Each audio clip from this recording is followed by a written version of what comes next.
seasonality is just a base case, so things can make it different. But this year we're going into the fourth quarter where sentiment, I think, is still really muted. If you look at things like AAII net bulls, it's barely positive. After a 30% rally in stocks, historically you'd be solidly positive on a 20-week moving average of that number. Investors have really been skeptical this entire rally. That's why we call it the most hated V-shaped rally. In an environment seemingly fraught with government shutdowns, valuation concerns, and persistent inflationary pressures, Lee presents a profoundly bullish outlook, asserting that the market's resilience is not a fluke, but a reflection of powerful underlying forces. His analysis centers on two pivotal fundamental drivers: the monumental capital expenditure tailwind unleashed by artificial intelligence and a persistently dovish Federal Reserve. Despite the noise, Lee contends that these macro-level dynamics are strong enough to override immediate headwinds, including a government shutdown, which he views as a temporary disruption rather than a systemic threat. His conviction is further bolstered by historically favorable Q4 seasonality and what he perceives as undemanding valuations, particularly for growth sectors, arguing that significant upside remains for equities into year-end. Subscribe to Daily Bitcoin Trends for expert insights, real-time market updates, and proven crypto strategies. No hype, just smart analysis to help you make better decisions in crypto. Tom, we said this a bunch of times. The market seemed to be shrugging off the shutdown, valuation concerns. What do you think is going on? Why do investors just continue to feel confidence? Well, Frank, I think there's two underlying fundamental drivers for the economy. One is that we know there's a tremendous capex tailwind from AI. And the second is that the Fed's been on hold for 9 months, and it's kept the ISM below 50 for now 31 months, and the Fed's dovish. So that's the rest of the economy getting basically a lifeline. Those are going to be powerful tailwinds that even a government shutdown doesn't really change the story around. And now that we're in the seasonally strong fourth quarter, and valuations, I just don't think are that demanding because, NVIDIA is still at 26 times earnings. I mean, I think stocks still have a lot of upside into year end. All right, really quick. You're talking about ISM manufacturing, right? Still in contraction. You're saying the Federal Reserve rate cuts, if we stay on this path, that boosts the manufacturing sector. Is that the point you're trying to get to? Yes, that's right. Okay. So the manufacturing sector has been cautious for 31 months, the longest stretch below 50 in history. And, that's business confidence. It's highly correlated with earnings growth. So I think once that moves above 50, that means we're back in expansion mode, and it's good for financials and small caps, and the tech trade continues. So I think it's a broad-based rally. I think a lot of people think it would be good for transports, energy prices. I think, as you mentioned, it would have impacts across the board if we see a boost in U.S. manufacturing. Okay, I want to get to your word of the day. It's dovish. Now, this is interesting. Your word's dovish, and you're dovish because the Fed didn't get the jobs report and might not get other reports. Why are you dovish, or you think the Fed's dovish, despite that critical information? Well, the Fed has, I think, on balance, has to be more dovish than what they said they would be last month, because a government shutdown, as you know, disrupts economic activity. So even though they're not getting reports, there's also a standstill in GDP, and the government is a very large share of GDP.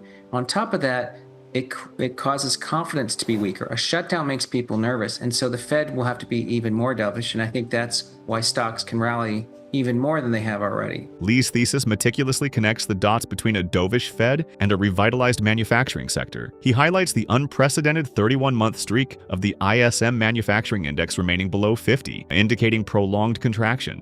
However, he sees this not as a weakness, but as a coiled spring, ready to unleash significant growth once the Fed's accommodative stance translates into tangible economic expansion. A move above 50, according to Lee, would signal a broad-based rally, benefiting not only financials and small caps, but also reigniting the tech trade, with ripple effects across sectors like transports and energy. Furthermore, Lee's word of the day, dovish, is strategically deployed to underscore his belief that the Fed's hand is forced. A government shutdown, by its very nature, curtails economic activity and dampens confidence, compelling the Fed to adopt an even more accommodative posture than previously indicated, even in the absence of complete economic data. This enforced dovishness, he argues, provides a powerful catalyst for further market appreciation, validating the current rally as one that many investors remain skeptical of, creating the most hated V-shaped rally as sentiment remains muted. According to your data, since 1950 in Q4, we see just about an average rise of about 5%.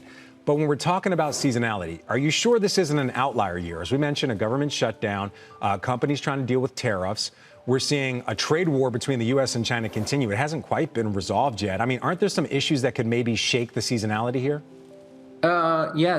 Yes, that's right. I mean, seasonality is just a base case, so things can make it different. But this year, we're going into the fourth quarter where sentiment, I think, is still really muted. If you look at things like AAII net bulls, it's barely positive. After a 30% rally in stocks, historically, you'd be solidly positive on a 20-week moving average of that number. Investors have really been skeptical this entire rally. That's why we call it the most hated V-shaped rally. All right, I want to get to your pick as well. Your pick for us today is financials. Now, is this on the idea that the Fed is dovish, rate cuts help, boost the yield curve, and that helps financials, or is there some other reason that you're seeing that you would put money into financials right now ahead of earnings? Well, I think financials have also fundamental tailwinds because we know the Fed is going to be dovish, which is helpful for economic activity.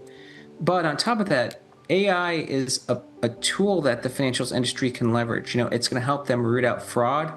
It's going to help make their businesses more profitable. And it's something we've talked about at Fundstrat, which is the financials may end up getting technology valuations, especially given blockchain and moving from traditional financial rails onto blockchain and becoming more efficient. All right. You're also a big believer in Ether. So you're saying financials companies especially, you say, are building on Ether. Is that a tailwind somehow? The fact that they're building? Oh, sorry. Did I cut you off? Yes. Yeah, absolutely, Frank. Keep in mind, Exhibit A in all this is Tether. It's the largest stablecoin issuer in the world. It's valued at $500 billion, or about 25 times earnings. It makes it the second largest bank in the world behind JP Morgan.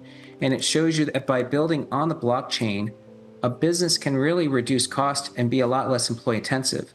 Tether only has 300 employees compared to JP Morgan, which has 313,000 employees. Okay. So Tether's valued at around 1.8 billion per employee, JP Morgan around 2.6. Okay. So you can see the leverage coming from Ethereum. Beyond the immediate macro indicators, Lee's conviction in financials as a prime investment also stems from two core beliefs. Firstly, the dovish Fed, by promoting economic activity, inherently supports financial institutions. Secondly, and perhaps more intriguingly for our audience, Lee identifies AI as a transformative tool for the financial sector. He envisions AI not just optimizing existing processes like fraud detection, but fundamentally altering business models, leading to enhanced profitability. This dovetails into his broader vision of blockchain technology, specifically Ethereum, revolutionizing financial rails. He points to Tether as a compelling case study, highlighting its valuation as the second largest bank globally, achieved with a fraction of the workforce of traditional financial giants. This stark comparison, Tether's valuation per employee vastly exceeding JP Morgan's, provides compelling evidence of the profound leverage and efficiency gains possible